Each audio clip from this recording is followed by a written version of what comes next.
ونبلونكم بشيء من الخوف والجوع ونقص من الأموال والأنفس والثمرات وبشر الصابرين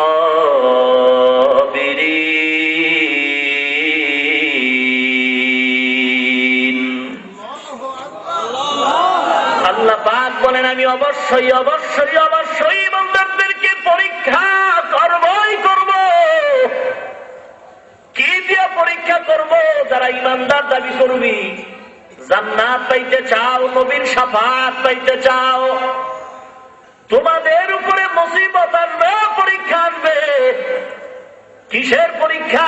মিনাল খাউফি, ভয়ের পরীক্ষা, ওয়াল জুই, ক্ষুধা দিয়া পরীক্ষা করব, ওয়া নাকসিম মিনাল আমওয়াল, সম্পদ দিয়া আমি আল্লাহ সম্পদ নিয়ে যাব পরীক্ষা, ওয়াল আনফুসি, জীবনের পরীক্ষা। ইসলামী পতাকা উড্ডীন করতে গেলে তোমার জীবন থাকবে না। জীবন যদি বাঁচাইতে চাও তো ইসলামের পতাকা উঠবে না। নবীর ইজ্জত রক্ষা যদি করতে চাও তো জেলখানায় যাওয়া লাগবে, কষ্ট মার খাওয়া লাগবে। ইমানকে যদি মজবুত করতে চাও, নবীর যদি আদরের উম্মত হতে চাও, নবীর ইজ্জত রক্ষার জন্য যদি তুমি বাঁচাইতে চাও, তোমার এখন পরীক্ষা।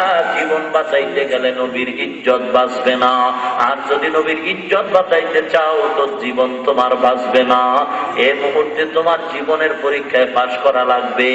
আমার জীবনটাও যদি চলে যায়, আমার রক্তের উপরে সমস্ত বেঈমান গোসল করতে থাকবে, কিন্তু রক্ত দিয়া আমি চাই আমার রক্তের এই রংটা দিয়া আমার নবীর ইজ্জত যেন লাল হয়ে দুনিয়াতে থাকে।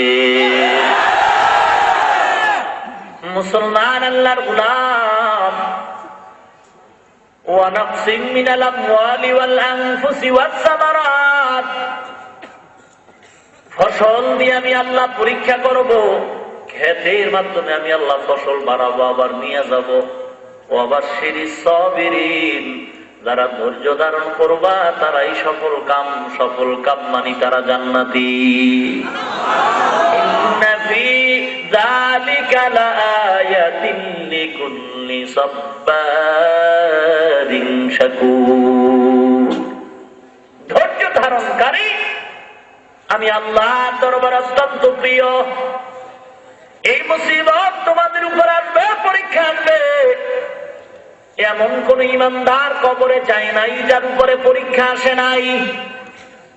পরীক্ষা আসার কোয়ালিটি, ইমানদার যত পাকা পরীক্ষা তার তত কঠিন। নবীদের পরীক্ষা এত কঠিন, বাবায় তাকায় তাকে সন্তান পানির মধ্যে ডুবে যায়, অন্তর ভৈরা কান্না আসতেছে, সহ্য করতে পারে না। ডাক দিয়ে সন্তান আয় আমার কাছে আয়, আমি একটা নিরাপদ নৌকায় বসে আছি, তুইও নৌকার ভিতর। আল্লাহ ডাক দিয়ে সাবধান পয়গম্বর, আমি আল্লাহর গোলামির মধ্যে কোনো শরীক চলবে না, তোমার সন্তানের পরিচয় থাকবে না। কারণ সন্তান আমি আল্লাহর ইজ্জতের জন্য জীবন দিতে চায় না।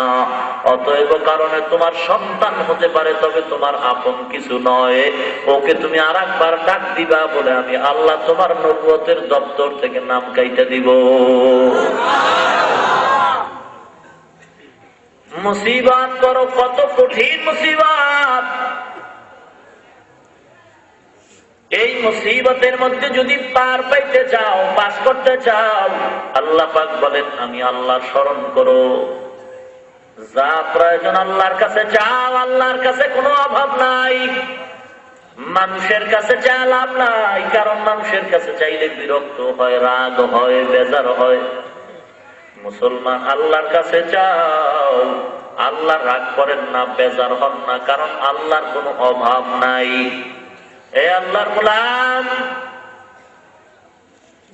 তুমি আল্লাহর কাছে চাও, মাজারে চাইয়াও কোনো লাভ নাই, মাজারের কাছে চাইলেও কোনো লাভ নাই। কারণ মাজারওয়ালাও ঠেকা আমার আল্লাহর আদালতে। মাজারালাকে এক সময় পিসাব ছিল, এই তো।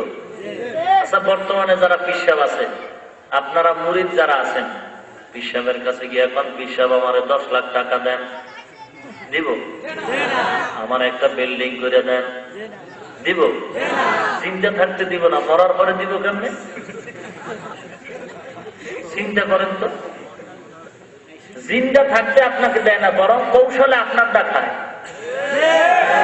কি বলেন? বহুত কৌশল করে আপনার দেখাইতেছে, আপনাকে দুনিয়া থাকতেই দেয় না, মরার পরে কি দিব? কি আজীব ব্যাপার। হে আল্লাহর গোলাম, 2 নম্বর কথা, মাজারে চাও কেন? আল্লাহ দেওয়ার ক্ষমতা নাই, এই জন্য।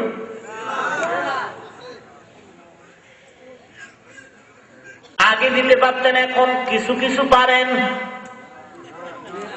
আল্লাহ দুর্বল হয়ে গেছেন, এই জন্য মাজারে চাও।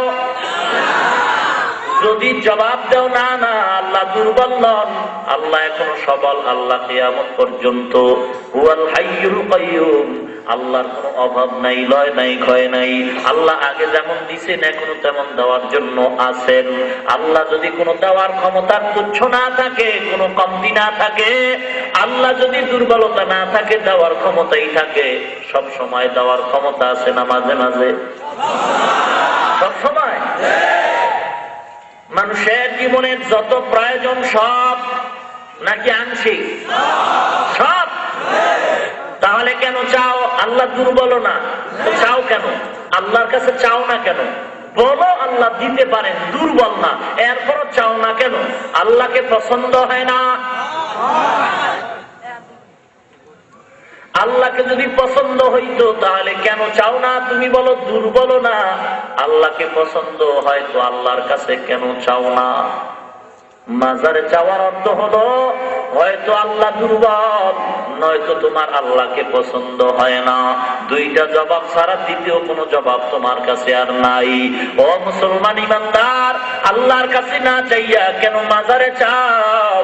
হয়তো আল্লাহ দুর্বল, নয়তো তোমাকে আল্লাহর পছন্দ হয় না, এই জন্য তুমি আল্লাহর কাছে চাও না। মুসলমান ইমানদার, মাজারওয়ালার কাছে যত চাও, মাজারওয়ালা দেওয়ার ক্ষমতা নাই। মাজারওয়ালাকে যা দিছেন তাও আমার আল্লাহ দিছে।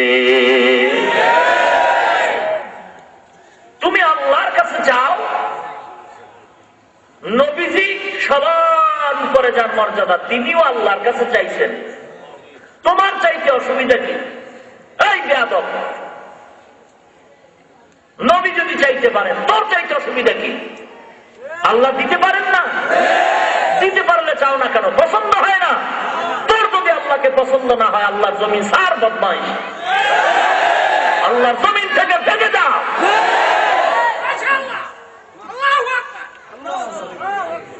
আহম্মদ, আল্লাহকে যদি পছন্দ না হয় তো আল্লাহর দেওয়া পানি পান করো কেন? বেহায়া। আল্লাহকে যদি পছন্দ না হয় তো আল্লাহর দেওয়া জমিনের ফসল খাও কেন? এই যে খারাপ।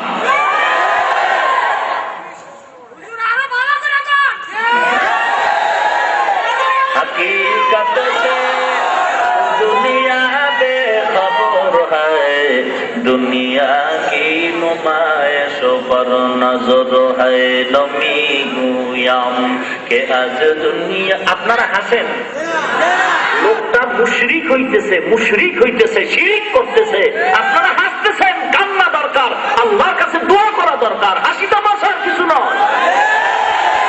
আমার চোখের সামনে লোকটা শিরক করতেছে, জাহান্নামে যাইতেছে, আমার দায়িত্ব পায়ে হাত দিয়ে হলো ফিরে রাখা। हकीकत से तू दुनिया बेखबर है, दुनिया की नुमाइश पर नजर है, नमी गोयम के आज दुनिया जुदा बाश, बहार कारे के बाशी बा खुदा बाश, जिससे दुनिया आज खुदा गाफिल बुदन, मैं खमाश नकरा हो पर जिंदजान, दुनिया में हो दुनिया का तलबगार नहीं हो, दुनिया में हो दुनिया का तलबगार नहीं हो, बस बाजार से गुजरो खरीदार नहीं हो, बाजार से गुजरो खरीदार नहीं हो। आए बंदाए खुदा चाहो गर उनकी मुलाकात, जल्दी से आ बैठे सुनो हजरत की नसीहत। मकबूल तू है, शाजा है, कबिल तू बहुत है, आईना के मानिंदे तू नहीं, दिल तू बहुत है, आईना के मानिंदे तू नहीं, दिल तू बहुत है। ईमानदार अल्लाहर গোলাম, আল্লাহর কাছে চাও, আল্লাহর কাছে কোনো জিনিসের অভাব নাই। পাহাড় পরিমাণও যদি মুসিবত তোমাদের সামনে আসে, আসবে, আশাটাই ইমানদারের পরিচয়। মুসিবত আসবে বান্দা, এটা আমি আল্লাহর ওয়াদা। আমি অবশ্যই ইমানদারদের পরীক্ষা করব। এই পরীক্ষায় যদি পাস করতে চাও, আল্লাহ স্মরণ করো, ইনশাআল্লাহ পাস করবা। তবে ডাইরেক্ট স্মরণ করা নয়, দুইটা জিনিসের মাধ্যমে স্মরণ করবা। ইস্তাঈনু বিসসাবরি ওয়াস সালাহ। এক নম্বরে ধৈর্য, দুই নম্বরে হলো নামাজ। এই দুইটা জিনিসের মাধ্যমে আল্লাহকে স্মরণ করো। আল্লাহকে যদি স্মরণ করতে পারো ইমানদারেরা, আমার মাওলায় ধৈর্য আর নামাজের বিনিময়ে পাহাড় পরিমাণ সমস্যার সমাধান একটা সিজদার মাধ্যমে সমাধান দিয়ে দিবে। সমাধান কে করবে? কথা বল। বিপদ আসবে, সমাধান করবেন কে? নবীদের উপর বিপদ আসছে না, সমাধান কে করছেন? তারা কি আল্লাহর কাছে স্মরণ করছেন না? আল্লাহর কাছে চাইছেন না? আল্লাহ পাক দিছেন নাকি কৃপণতা করছেন? হাজার হাজার মুসিবত। পয়গম্বর কালেমার কথা কয়, শিরিক গুনাহ থেকে, মূর্তি পূজার থেকে মানুষকে বিরত রাখার জন্য মানুষকে বুঝায়, কিন্তু বুঝতে চায় না, উল্টা দিকে বুঝায়। পয়গম্বরের এত সম্মান, কিন্তু পয়গম্বরের পিছনে তার আপন শত্রু চাচারা লেগে গেল। কি অপরাধ, কি অপরাধ? কোন অপরাধ নাই, একটাই অপরাধ, পয়গম্বর কেন আমাদের ধর্মের বিরুদ্ধে কথা কয়? কি অপরাধ? পয়গম্বর কি যেন মন্ত্র পড়ায় পড়ায় মানুষের তার দলে নিয়ে যায়। মুসলমান ইমানদারেরা, আল্লাহর পরীক্ষায় যদি পাস করতে চাও, তাহলে দুইটা জিনিসের বিনিময়ে আল্লাহর শরণাপন্ন হও। এক নম্বরে ধৈর্য, দুই নম্বরে হলো নামাজ। আমাদের মধ্যে নাই ধৈর্য, নাই নামাজ।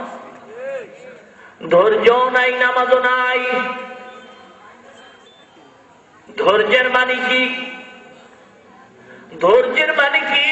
একজনে ইসলামের বিরুদ্ধে কথা বলবে, কিছু বলবো না, ধৈর্য ধারণ করবো, এটার নাম কি ধৈর্য? না না, মুসলমান আল্লাহর গোলাম, চুপ করে থাকলে চলবে না। যদি লোকটা বুঝের হয়, বুঝাবার চেষ্টা করতে হবে। আল্লাহর গোলাম, এখন আমাদের অস্ত্র হলো ধৈর্য আর নামাজ। এই অস্ত্র দিয়া মানুষ যদি সামনে আগায়, বেঈমানদের সামনে মুসলমান বিজয়ী হবে। কোনো অস্ত্র লাগবে না, কোনো ছুরি লাগবে না, তরবারি লাগবে না। মুসলমানের অস্ত্র হবে ধৈর্য আর নামাজ। ৩৬০ আউলিয়া নিয়ে সিলেটের জমিনটারে বিজয় করলেন, তরবারি দিছেন শুধু আজান।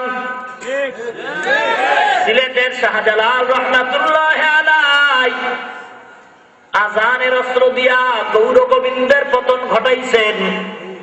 হে মুসলমান, ৩৬০ আউলিয়া। আজকে তো বাংলাদেশে ৩৬০ আউলিয়া না, আজকে তো ৩৬০ মুসলমান নয়, আজকে লক্ষ লক্ষ লক্ষ কোটি কোটি কোটি কোটি মুসলমান। টুপিওয়ালার অভাব নাই, মাদ্রাসার অভাব নাই, মসজিদের অভাব নাই। এত আলেম, এত উলামা, এত ইমাম, এত মুক্তাদি, এত মাদ্রাসা, এত মসজিদ, এত মুসল্লি। জুমার দিন মসজিদ যত বাড়ে, মানুষও বাড়ে। মসজিদের তালাও বাড়ে, মানুষ বাড়ে, জায়গা হয় না, রাস্তা ফিলাপ হয়ে যায়। এত লোক এত লোক এত ওয়াজ, তুলনামূলক তাবলীগ বাড়ে, লোকও বাড়ে, ওয়াজও বাড়ে, লোকও বাড়তেছে, জায়গা হয় না, জায়গা হয় না। এ মুসলমান ইমানদার, 360 আউলিয়া নয়, আজকে লক্ষ লক্ষ লক্ষ লক্ষ মুসলমানের সামনে আমার আপনার সকল মাখলুকাতের শ্রেষ্ঠ পয়গম্বর, ওই পয়গম্বর সম্পর্কে কটূক্তি করা হয়। পয়গম্বর সম্পর্কে একদল বেঈমান বলতেছে পয়গম্বরের দাড়ি মোবারক নাকি ছাগলের দাড়ির মতো ছিল। একদল বেঈমানেরা কয় পয়গম্বর নাকি দুনিয়ার সবচেয়ে বড় লোভী ছিল, লোভ সামলাইতে না পারিয়া, পয়গম্বরের লোভ কন্ট্রোল করতে না পারে নবীজি একাধিক বিবাহ করে যৌবনের চাহিদা পূরণ করেছে। মুসলমান ইমানদার, নাউযুবিল্লাহ বললেই তো ইমানের হক আদায় হবে না। জীবনের মায়া ত্যাগ করে দাও। মুসলমানের জমিনটা মুসলমানের জমিন, এই জমিনটাই দেশটা মুসলমানের দেশ, জমিনটা বড় পবিত্র জমিন, এই জমিনটার মধ্যে কোনো অপরাধীর জায়গা না।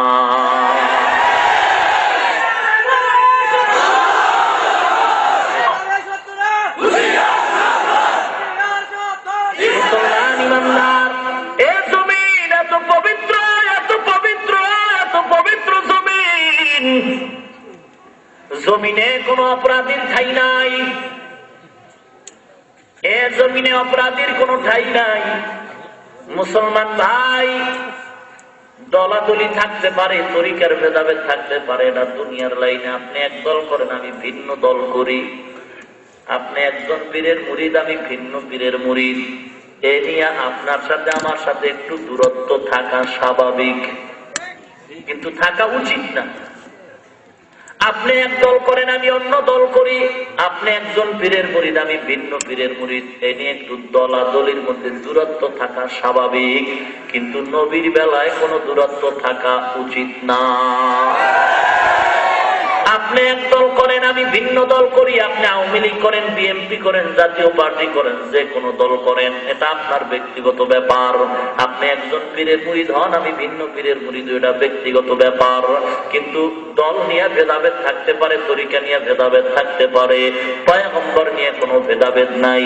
নবী নিয়ে যারা ভেদাভেদ করে তারা সবাই হলো বেঈমান। নবী নিয়ে কোনো ভেদাভেদ নাই।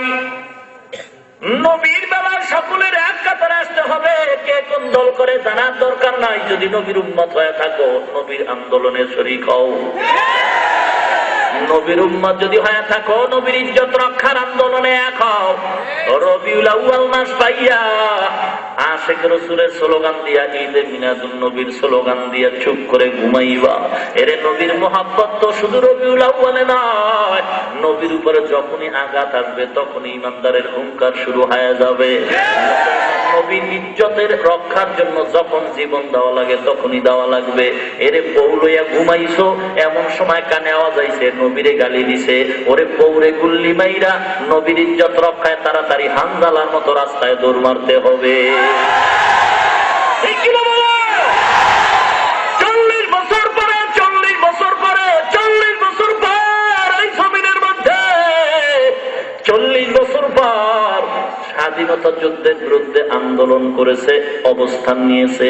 বাংলাদেশের মানচিত্রে তাদেরকে যুদ্ধ অপরাধী বলে আসামির কাঠ করায় দাঁড় করাইছে। এ মুসলমান, কি প্রমাণ, কি প্রমাণ, কি প্রমাণ? কয় জমিনটা পবিত্র, এ জমিনে কোনো অপরাধীর ঠাই নাই। কেমনে ঠাই নাই? কয় 40 বছর পরে টের পাওয়া যায়। 40 বছর পর দেশের বিরুদ্ধে যারা অবস্থান নিয়েছে, সঠিক তদন্তের মাধ্যমে বিচার হোক, এটা সকলেই চায়। তবে এটা একটা red signal, red signal, red signal. ভালো করে শুনে নাও, এই যুদ্ধ অপরাধীদের বিচার হওয়ার মানে হইল জমিনটা পবিত্র, এ জমিনে কোনো অপরাধীর ঠাই নাই। 40 বছর পরে আসামির কাঠ গড়ায় যদি দাঁড়াইতে হয় অপরাধের শিকারে বিচারের কাঠ গড়ায়, অপেক্ষায় থাকো বাবা। যারা কোরআনের বিরুদ্ধে কথা বলতেছো, টাকার গরমে, ক্ষমতার গরমে, আল্লাহর আদালতে তোমরা সকলেই কিন্তু ধর্ম অপরাধী। যারা আজকে মাদ্রাসার বিরুদ্ধে কথা বলতেছে, যারা আমার নবীর বিরুদ্ধে লেখালেখি করে কথা বলতেছে, সবাই কিন্তু আল্লাহর আদালতে ধর্ম অপরাধী। মুসলমান আল্লাহর গোলাম, যুদ্ধ অপরাধীদের বিচার হবে, তবে এটাও আমরা মুসলমান হিসেবে দাবি জানানো লাগবে। ওরে যুদ্ধ অপরাধীদের বিচারের জন্য রাত নাই, দিন নাই, খানা নাই, ঘুম নাই। যদি শাহবাগ সারা দেশ গরম হতে পারে, সবাই যদি ঘুমায় থাকতে পারে ইজ্জতের আন্দোলনের জন্য, আমার নবীর ইজ্জত রক্ষার জন্য, আমার নবীর ইজ্জত রক্ষার জন্য কাফনের কাপড় কিনা রেডি হয়ে যাও। আমার নবীর ইজ্জত রক্ষার জন্য কাফনের কাপড় কিনা রেডি হও।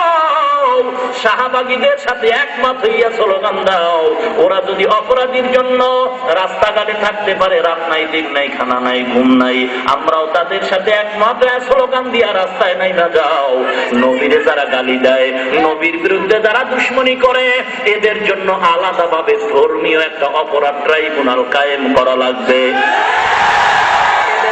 ধর্মীয় অপরাধ ট্রাইব্যুনাল কায়েম করে নবীদের দুশমনদেরকে ফাঁসির মঞ্চে ঝুলাইতে হবে। না ঝুলানো পর্যন্ত বিবির থেকে বিদায় নে, মায়ের থেকে বিদায় নে, ছেলের থেকে বিদায় নে। আমি নবীর ইজ্জত রক্ষার আন্দোলনের জন্য কাফনের কাপড় নিয়ে ময়দানে নাইমে গেছি। নবীর দুশমনের বিচার ধর্মীয় অপরাধ ট্রাইব্যুনালে যতক্ষণ পর্যন্ত হবে না, আমি নবীর উম্মত, আমি ঘরের দরওয়াজায় ফিরিয়া কখনো যাব না, যাব না, যাব না।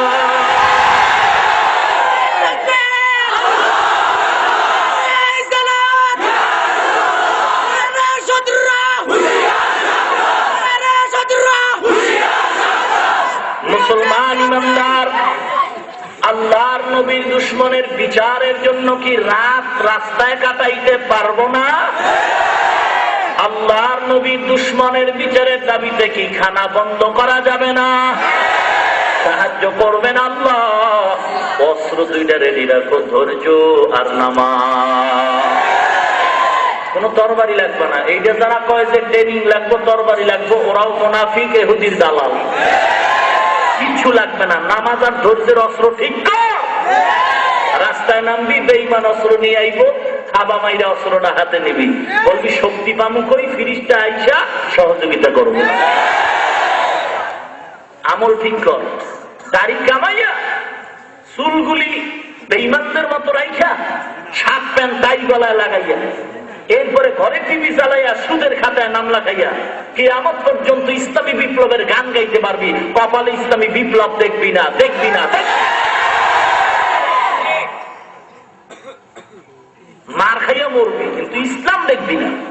ইসলাম যদি দেখতে চাও, মাথার তালু থেকে পায়ের তালু পর্যন্ত আগে নবীর সুন্নাত দিয়ে সাইজ কর। কোন অস্ত্র লাগবে না। আল্লাহ সবাইকে বুঝার তৌফিক দান করুন। রাগ করেন?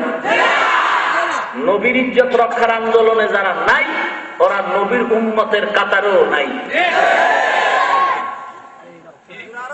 নবীর ইজ্জতের বিরুদ্ধে আল্লাহ না করুন যদি আমার আব্বাও পায়, ওটাও বেঈমান। আল্লাহ না করুন আমার বিশ্বাস কইলেও বেঈমান, আমার নেতা কইলেও বেঈমান। নবী নিয়ে কোনো ভেদাভেদ নাই, দল নিয়ে ভেদাভেদ থাকতে পারে, নবী নিয়ে কোনো ভেদাভেদ নাই, ঠিক কিনা? এক কাতারে আসতে হবে, কাউকে দুশমন ভাবার সুযোগ নাই। যে নবীর উম্মত সেই আমাদের আপন। নবীর উম্মত যারা, তাদের সাথে কোনো দুশমনী নাই। নবীর উম্মত যারা না, তাদের সাথে কোনো আপোষ নাই। ক্লিয়ার কথা? যারা নবীর উম্মত দাবি করবেন, সে যে দল করুক, নবীর উম্মত দাবি করলে তাদের সাথে দুশমনী নাই। যারা নবীর উম্মত দাবি করবে না, তাদের সাথে আপোষ নাই। বলবেন তাহলে নবীর উম্মত দাবি করে সুদ খায়, ঘুষ খায়, বেপরদায় চলে। আমি বলবো যদি সে নবীর উম্মত দাবি করে, তার দুশমন ভাইবা দূরে সরাইলে কিন্তু সে কোনোদিন দিনের পথে আসবে না। বরং তারে আরো কাছে টাইটা বুকে লাগাও, ইখলাসের বয়ান শুনাইতে থাকো, আল্লাহর কাছে দোয়া করতে থাকো। আজ হোক কাল হোক, একদিনই আল্লাহর গোলাম ইনশাআল্লাহ আমলওয়ালা হয়ে যাবে। আওয়ামী লীগ করে লোকটা, সুদ খাইতো, পিসাবের দরবারে গিয়া বয়ান শুই না কান্নাকাটি করে এখন দাঁড়িয়ে রাখছে, নামাজ পড়ে পর্দা করে নাই? কথা বলুন। এখন যদি তাদেরকে মনে করি যে না এরা দুশ্মন, এদের দূরে সরাও, তো দূরে সরাইলে লোকটা তো দিন যা পাইতো এখন মোটেই পাবে না। তাকে দূরে না সরাই আরো কাছে আনতে হবে। যদি সাইরা দেখে তো নাস্তিকরা ওদেরকে গ্রাস করে ফেলবে। ওদেরকে যদি দুশ্মন ভেবে দূরে সরাই দিত, বেঈমানরা ওদেরকে হাতিয়ার বানায় আমগো পিটাইব। এই জন্য ওদেরকে দূরে সরানো যাবে না, শত্রু ভাবা যাবে না, কাছে আনতে হবে। ওদেরকে আমাদের লাইনে আইনা নবীর ইজ্জতের রক্ষার আন্দোলনের সামনে ঢাল বানাইতে হবে। কি আজীব ব্যাপার, মানুষ বুঝে কি? উল্টা দিকে ভালো বুঝে। দুশ্মন ভাইকে যদি দূরে সরাই দেয় তো তো নাস্তিকরা গ্রাস করতেছে। চতুর্পার্শ্বে ইহুদি খ্রিস্টান ভারত, চতুর্পার্শ্বে ইসলামের দুশ্মন। তাহলে দুশ্মন ভাবতো কেন? যেই লোকটা নামাজ পড়তেছে অবশ্যই তার মধ্যে ঈমান আছে। এখন বাকি হইল আকীদার ভেজাল, বাকি রইল আমলের ভেজাল। দুশ্মন ভেবে সমাধান হবে না, বরং আমার ব্যবহার আরো সুন্দর করে তার কাছে আনতে হবে। আমি যেই হুঙ্কার দিয়ে আগাইতে না পারবো, ওই যুবক তার চাই বেশি পারবো, ঠিক কিনা? দুশ্মন ভাবা যাবে? তাকে কাছে আনতে হবে, তার সাথে মিলতে হবে। মিলার অর্থ আবার এটা দইরা নিয়েন না ওরা পায়খানা খাইবে আপনিও খাবেন, এই অর্থ নিয়েন না। আবার হুজুরে কইছে মিলতে হবে, কাছে আনতে হবে। বুকে লাগানোর মানে এটা নয় ওরা পায়খানা খাইবে আপনিও খাবেন।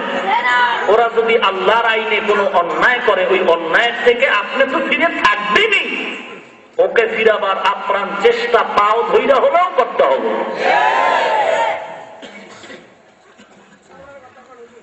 আল্লাহ ইয়া আইয়ুহাল্লাযীনা আমানু ইসতাঈনু বিস-সাবরি ওয়াস-সালাহ ইন্নাল্লাহা মা'আস-সাবিরিন।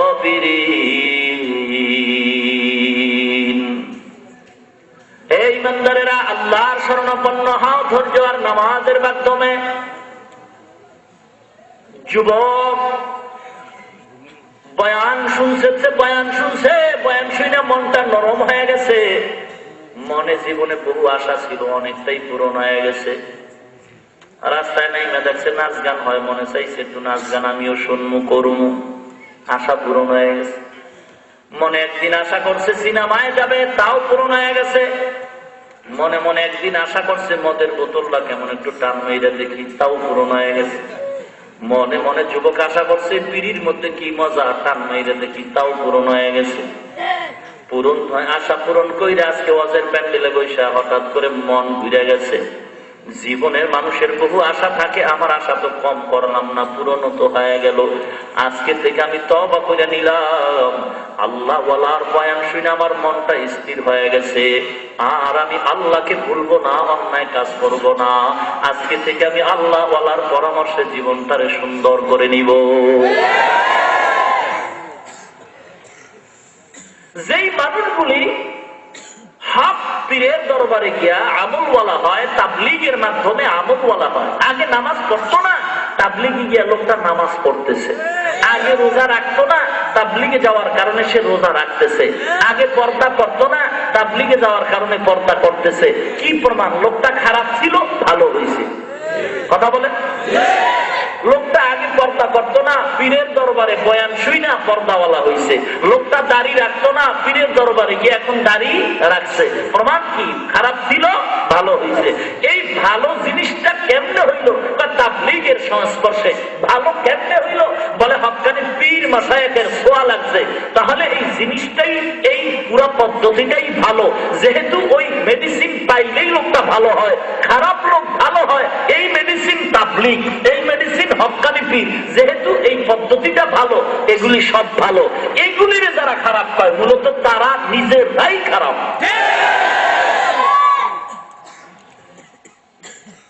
তাবলীগ করে কেউ বেপরদল হয়েছে, গাঁজাখোর হয়েছে, হারামখোর হয়েছে, বিশ্বাস হক্কানি আল্লাহওয়ালার মুরিদ হয়ে কেউ বেপরদাওয়ালা হয়েছে? লোকটা ভালো হয়েছে। ভালো হইলে খারাপ কাও কেন? তুমি খারাপ। আশ্চর্য ব্যাপার। নামাজ পড়তো না, এখন নামাজ পড়ে। আর যদি এমন হয় যে পিসাবের দরবারে গিয়ে আগে বিড়ি টানতো, এখন গাঞ্জা টানে। হ্যাঁ, আগে বিপদটায় এত চলতো না, এখন বেশি চলে। আগে মদের বোতল থাকতো সপ্তাহে একটা, এখন ডেলি 2টা। তো বুঝা গেল লোকটা খারাপ হয়েছে। লোকটা কি হয়েছে? তখন বলা যায় যে ওই যেখানে গেছে ওই দরবারটাই খারাপ, এখানে বলা যায়। কিন্তু একচাটিয়া এই কথা বলার সুযোগ নাই যে পীর মুরিদি শিরিক, তাবলীগ ভালো না। যে বলবে আমি বলবো সে নিজেই ভালো না। আর এরকম বলনেওয়ালার অভাব নাই। ইমামে আজম আবু হানিফা রহমাতুল্লাহ আলাইহিকে যেই লোকটা মুনাফিক বলতে পারে, কি না পারে? ইমামে আজম আবু হানিফা রহমাতুল্লাহ আলাইহিকে মুনাফিক বলে। খাজা মঈনুদ্দিন সম্পর্কে মন্তব্য করে গাজা মঈনুদ্দিন। এই বয়ান করতে গিয়া জনমের মতো জোতা পেটা খাইয়া জীবন নিয়ে কোন রকম বাইসে আছে। তথাকথিত বড় আলেম, দেওবন্দে লেখাপড়া করছে, বড় বড় ঢাকার বড় বড় মাদ্রাসায় হাদিস পড়াইছে। আজকে না জানি ইহুদির দালাল হয়ে টাকায় বিক্রি হয়ে গেছে। এখন পীর মুরিদি হারাম, মাযহাব ভালো না, ইমাম টিমাম লাগে না, ইমাম আবু হানিফা একটা মুনাফিক, এরকম ফতোয়া দিতেছে জুতা পেটা খাইয়া। এরপরে আসছে 30শে জানুয়ারি, পত্রিকার নাম মানব জমিন, পৃষ্ঠা নাম্বার 6। কি ফিডান খাইলো যদি মনে চায় খুলে দেখেন। খুব সাবধান আমাদের সমাজে। হ্যাঁ, অন্যায় নাই এমন কেউ দাবি করতে পারবে না। যেই অন্যায়টা আছে ওইটাকে তুলে ধরো। তাও কোথায়? মাইকে না, জনগণের সামনে নয়। যে করে তার কাছে যাও, তাকে সংশোধন করার চেষ্টা করো। অন্যায় নাই, ভুল নাই এমন না, কম বেশি অবশ্যই আছে।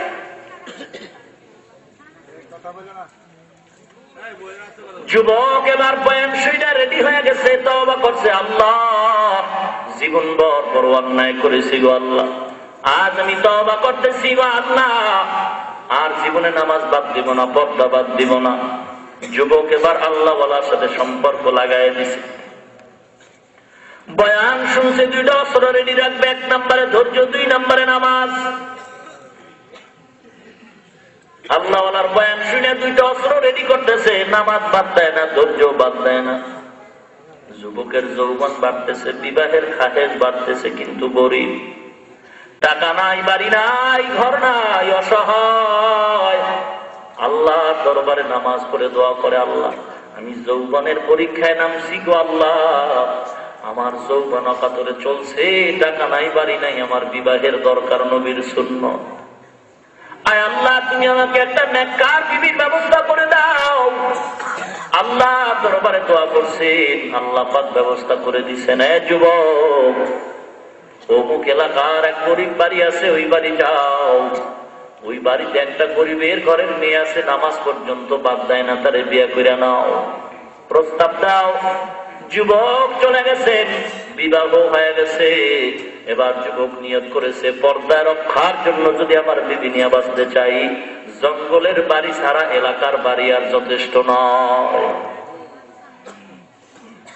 মুসলমান যুবক ভাই, অন্তরের সব কিছু মুছা দাও। যুবক এবার বিবি নিয়ে জঙ্গলাত নিয়ে রওনা হয়। আল্লাহর মুহাব্বত রক্ষার জন্য, পর্দা রক্ষার জন্য জঙ্গলায় চলে গেছেন। ছোট্ট একখানা ঘর, জীবন যাপনের জন্য টাকার চাকরি নিছে, এক গরিব বড় লোকের বাড়ির চাকর হয়ে গেছে। তবে হালাল পন্থায় কামাই করে বাঁচতে চায়, এজন্য কাজ নিল। বিবিরে রান্নার পানি আগায় দেয়, গোসলের পানি আগায় দেয়। যুবক মালিকের বাড়ি চাকরি করে, বেতন যা পায় তা দিয়া নিজের জীবন চালায়। কিছু টাকা জমা করে নিজেও কিছু জমিন কিনলো, মালিকের জমিনের চাষাবাদ করে। যুবক নিজের টাকা দিয়া জমিন কিনিয়ে এটারও চাষাবাদ করে। কোনদিন টাকা পয়সা জমা একটা গাভী কিনিয়া গাভীর দুধ বাজারে বিক্রি করে মোটামুটি সংসার চলতেছে। কিন্তু বান্দার যতই দুনিয়ার কাজে লাগিয়া যা, আজান হলে বান্দার নামাজ বা জামাত তরক হয় না, নামাজ বন্ধ হয় না। এ যুবক ভাই, কয়দিন আর দুনিয়াতে থাকবা? পত্রিকায় দেখো না কত যুবকের মরণ। এমন কোন দিন নেই যুবক পানির তলে পড়ে মরে না, হুন্ডার তলে পড়ে মরে না, বাসের তলে পড়ে মরে না। কয়দিন আর বাঁচবি রে যুবক ভাই? অহংকারী অন্তর থেকে দূর করে দাও, তওবার সময় আসছে। ঈমান নিয়ে কবরে যদি যেতে চাও, আল্লাহ ওয়ালাদের সংস্পর্শে যাও, আমলটারে সুন্দর করে নাও। কারণ আমল যদি সুন্দর না হয়, অন্ধকার কবর তোমার জন্য জাহান্নামের টুকরায় পরিণত হবে। মুসলমান ইমানদার,